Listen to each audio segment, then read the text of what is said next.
February 2022, waking up every day realizing we are living in, well, strange times. Standing here in this studio, I've been thinking a bit, what would Bill Bonds say about all of this? It's going to be interesting to watch this one develop. Good evening, everybody. A political storm may be brewing in Lansing as of tomorrow. Detroiters of a certain age, some of you know what I'm talking about. Bonds would have been 90 years old this month. He died in 2014. Cost of watering your lawn, washing your dog, taking a bath, and maybe drinking a Stroh's or a Faygo is going to go up because of a decision by the Detroit City Council. And tonight, there is some serious talk of digging up the body of Elvis Presley for a series of tests. Some loved him, some loved to hate him, but there was no one else quite like Bill Bonds, a Detroiter through and through. Good evening, everybody. A verbal and indeed a legal bombshell dropped in a Detroit federal courtroom today. Bill didn't so much present the news every night. He set it on fire, not in a political way, not from the right or from the left side. He was on our side. His work spanned 5 decades, best known for his Channel 7 newscasts at 5 and the Encore every night at 11 p.m. Diana Lewis, Bill Bonds, those stories. Well, I'm probably here like a lot of people on the airwaves because of him, trying to channel that special relationship he had with the TV camera. I found myself in a compatible relationship with the me that was performing me. You have to be slightly exaggerated, but you can't be so over the top that you scare people. Extremely talented. Extremely talented.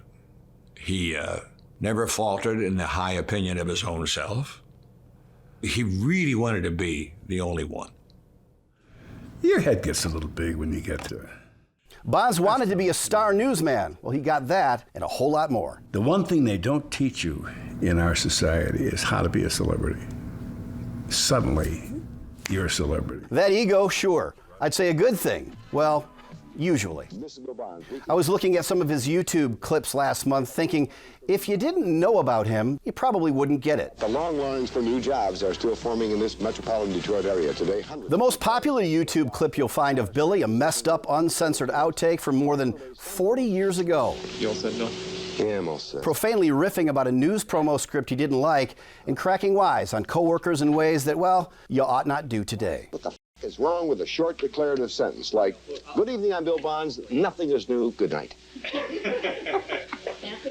For people clicking on this from around the world, people who knew nothing about him, the clip seems a bit unfair. But there's the other real Billy, seen right here a few years ago on our special program, Detroit Remember When, the history of Detroit television, which defined Bonds as part newsman, part actor.